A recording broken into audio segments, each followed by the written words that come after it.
श्री विष्णु सहस्रनाम स्तोत्र पठन पाठन में रुचि रखने वाले समस्त भक्तजनों को, समस्त वैष्णवजन को श्री राधे राधे।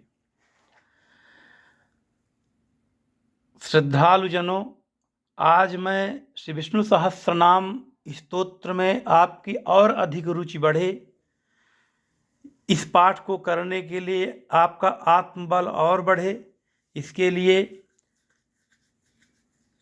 पद्म पुराण में वर्णित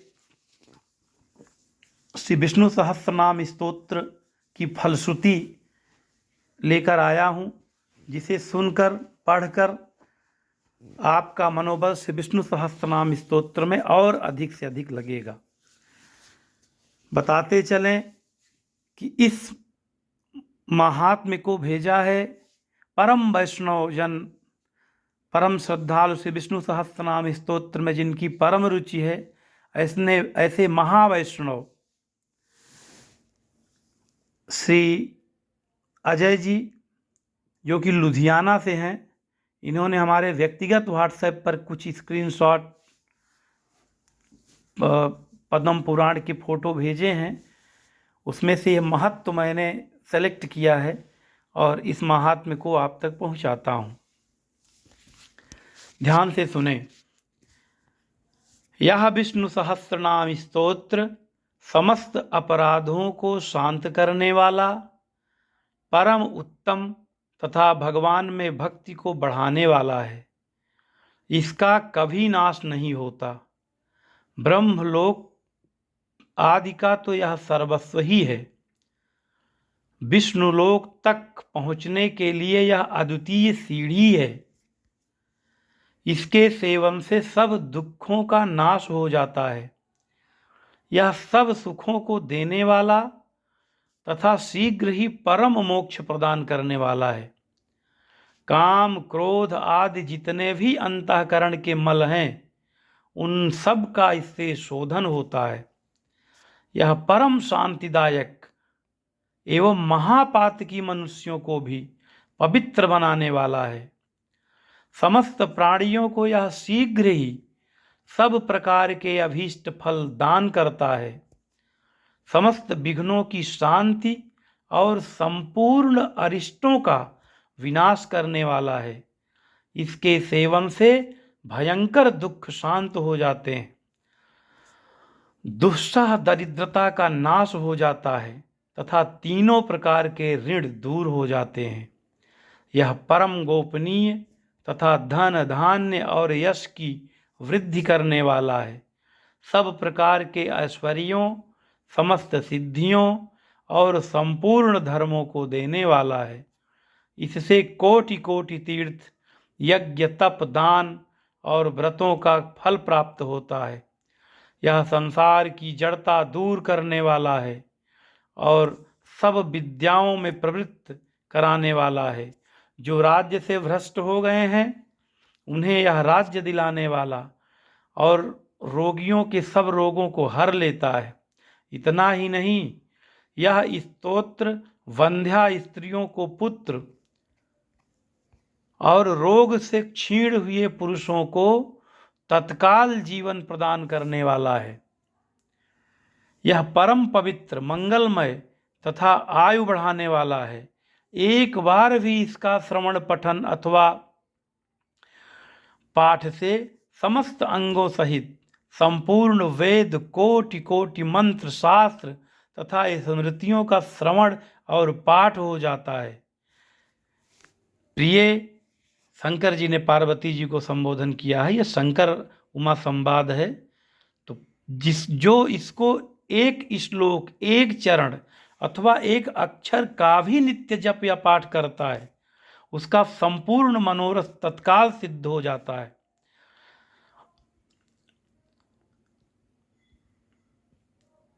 उसके कार्यों की सिद्धि से शीघ्र ही विश्वास पैदा कराने वाला इसके समान दूसरा कोई साधन नहीं है।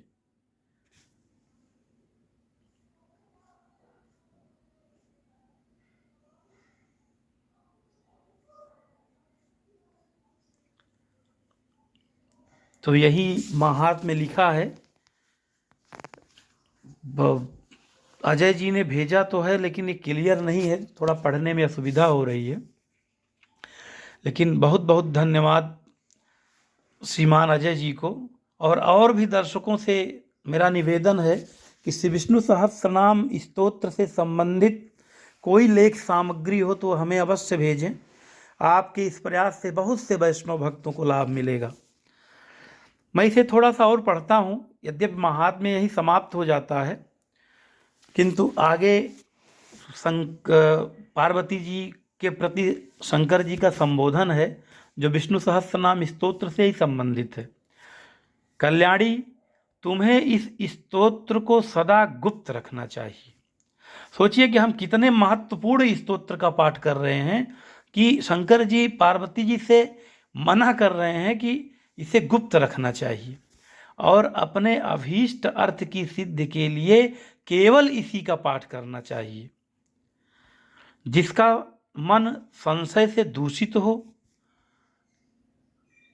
जो भगवान विष्णु का भक्त न हो, जिसमें श्रद्धा और भक्ति का अभाव हो, तथा जो भक्त विष्णु को साधारण देवता समझता हो, ऐसे मनुष्यों को इसका उपदेश नहीं देना चाहिए।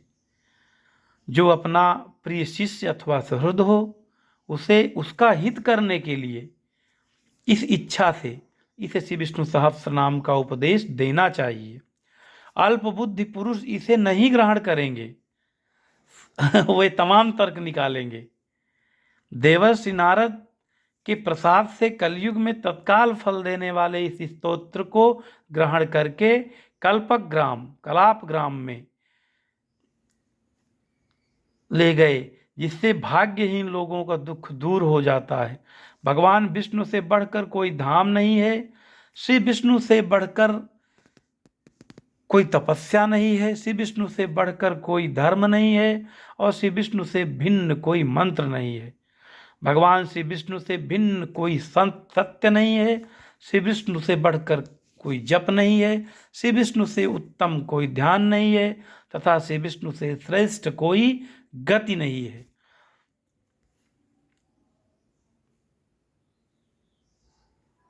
जिस मनुष्य का भगवान जनार्दन के चरणों में भक्ति है, उसे अनेक मंत्रों के जप, बहुत विस्तार वाले शास्त्रों का स्वाध्याय तथा सहस्रों वाजपेयी यज्ञों के अनुष्ठान करने की क्या आवश्यकता है। मैं सत्य सत्य कहता हूँ कि श्री विष्णु सर्वतीर्थमय हैं, भगवान विष्णु सर्व शास्त्र संपन्न है। इसलिए हमें श्री विष्णु सहस्त्रनाम स्तोत्र का ही पठन पाठ करना चाहिए। यही ये पूर्ण हो जाता है। मैं सभी दर्शकों एवं सभी वैष्णव जन श्रद्धालु जनों से कहना चाहूँगा कि इस महात्म्य को पढ़ने के बाद नकारात्मकता से निकलें, अत्यंत श्रद्धा बिना संशय के श्री विष्णु सहस्त्रनाम स्तोत्र का पाठ करें। आपके समस्त मनोकामनाओं को पूर्ण करने वाला है, समस्त आपत्तियों को हरने वाला है। इसलिए श्री विष्णु सहस्त्रनाम स्तोत्र का पाठ निरंतर करते रहें।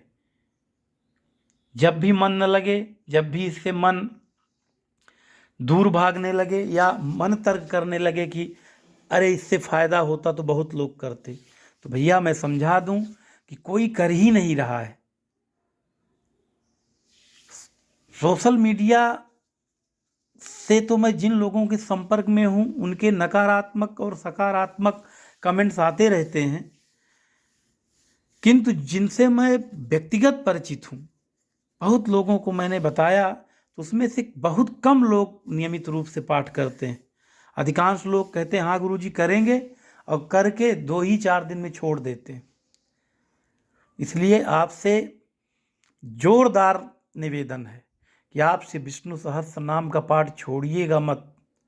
बहुत परेशानियां आएंगी, आपके मन को इधर उधर भटकाने के लिए तमाम नकारात्मक बातें आएंगी। हो सकता है कि जिस उद्देश्य के लिए आप पाठ कर रहे हैं वो पूरा भी न हो, किंतु आप पाठ करते रहेंगे तो अंतोगत्वा आपकी ही विजय होगी। क्योंकि भगवान श्री विष्णु सहस्त्रनाम स्तोत्र के अंतिम में लिखा है नते यान्ति पराभवम। इस पाठ के स्तोत्र से किसी का पराभव नहीं होता है, सबकी विजय होती है। जय श्री राधे।